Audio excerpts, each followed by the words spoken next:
another segment or so with Shreveport's newest police chief, Chief Ben Raymond. So if I take a police car for a joyride and you won't miss it for 2 weeks, what happened in that case that where the patrol cars found in East Texas abandoned?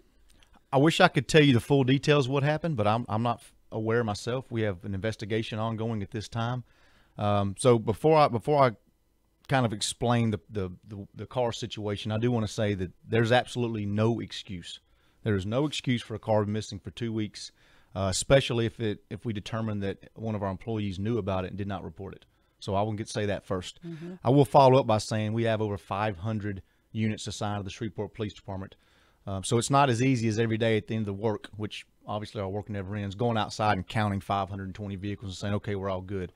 They're assigned to different divisions, different units, different facilities. This particular unit was assigned downtown to Mounted, which means it did not come to the police station on a daily basis. It didn't sit in our parking lot. So we've been a small group of people that utilize the vehicle and that would be aware that, hey, where's that car? The other thing you're working on right now, and we all know there's been, I think it's more than a dozen officers on leave or suspended or in some sort of situation where they're under investigation. I don't think I remember a time, Chief, where we've had that many. What's going on? Well, I'll say this. Just because an officer is on leave doesn't necessarily mean they're under investigation. It might be incidents in which I don't believe that they're maybe there's something occurring in their personal and professional life so that they can't give 100% to the job, what we call a fit for duty incident, and just want to make sure that they're taking care of themselves psychologically, emotionally, physically. Some of those people on the list certainly are under investigation, some for administrative, some for criminal sanctions.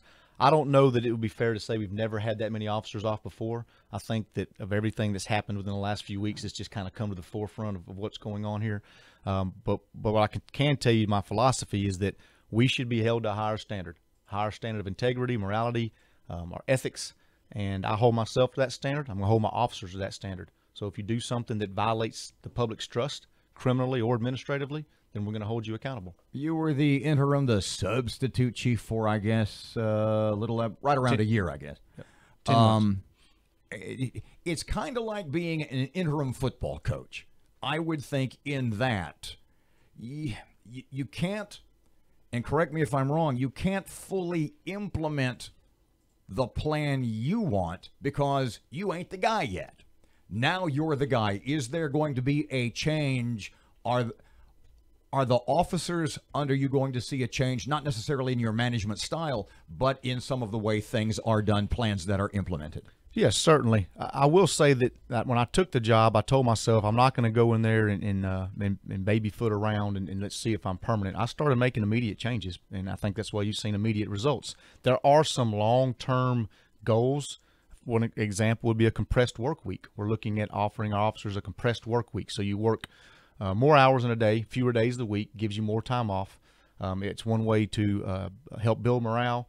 You know, I don't have the ability to give pay raises because the budget is what the budget is, but I do have the ability to improve working conditions. So that would be one of those long-term goals that I wasn't ready to do as an interim chief that I'm looking at now as a permanent chief, because it's something I can follow into the future. Chief, there was a gentleman that got up and talked about crime numbers being down in the city, but he said, but not in my neighborhood. I live in Queensboro. Or in Councilman James Green, you know, he's had problems in Moortown. What are you doing specifically that you can tell us about to address those high crime areas? Are more officers now being assigned there? What is the goal, and what will change with that in mind? So several things. One is we are assigning more officers, not on necessarily on a daily basis. We're using our supplemental patrol program, where we take officers that aren't routinely assigned to patrol duties, and we assign them to those areas that have the highest crime rates during those times of the day when the crime is highest. We also run a lot of these special operations. The current one is referred to as citywide, where we put 15 to 20 additional officers in districts weekly, again, based on crime rate and in some degree based on community concerns. And that's twofold. So that's a deterrent effect, because we have a lot more officers, visible presence, bikes, horses, vehicles, foot patrol. But it also helps to build community involvement, community engagement. And I've said it before, and you'll hear me continue to say it. People need to know Ben Raymond, not Chief Raymond. People need to know the officers that work their district on more of a personal level, and not just as a police officer because they called him in an emergency situation. So I think kind of a combination of these increased patrols, more people in the neighborhood, more community involvement is going to continue to help reduce that crime. Pardon us just a second. We're going to talk like between ourselves. Why don't we just bag the half-hour news, take the chief over to about 35? We can tie him to the chair if you want. Let's just go Because right we to, got to talk about the bond issue. well, that's what we're going to talk about Yeah. now. Let's just go right to 35. How does that sound? I'm good with that. That way we won't have to break down again. Bond issue. Very important, something that you have come out for. Tell us about your feelings about that and why, in your mind, it's needed, especially Proposition 2, which is all the police stuff. Yeah, so very important to continue the operations that you expect from the police department. The building, for example, the police facility, will start there. 60-year-old building. Regardless of how much maintenance has been done, it's a 60-year-old building. So those of you that may live in a 60-year-old house, think of all the infrastructure, the items you've had to replace. You've probably had to replace plumbing. You've probably had electrical upgrades. I'm sure you've replaced several roofs.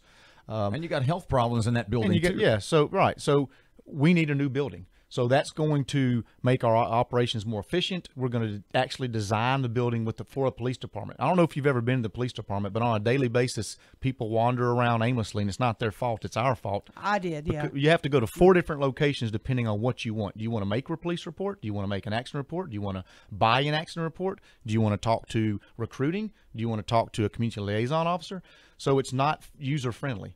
Let me ask you to play politician then for just a second or two. Because the objection I hear the most often from folks around town to the bond issue in toto, and I've said on the radio a bunch of times, I think to some degree this mayor, this administration, and you're part of that, may be paying for the sins, perhaps too strong a word, of previous administrations, i.e. work that didn't get done, money that was allocated and wasn't used properly, etc. The complaint I get the most is, I don't trust, fill in the blank, the city of Shreveport with all that money. How would you sell somebody who has that objection in their head, even if it goes back a quarter of a century or 15 or 10 years, whatever it happens to be? How would you convince them that this is necessary? Yeah, well, 2 things there. One is, again, and the mayor said it, don't blame the current administration for something that you perceive may have happened in the past, whether it did or not.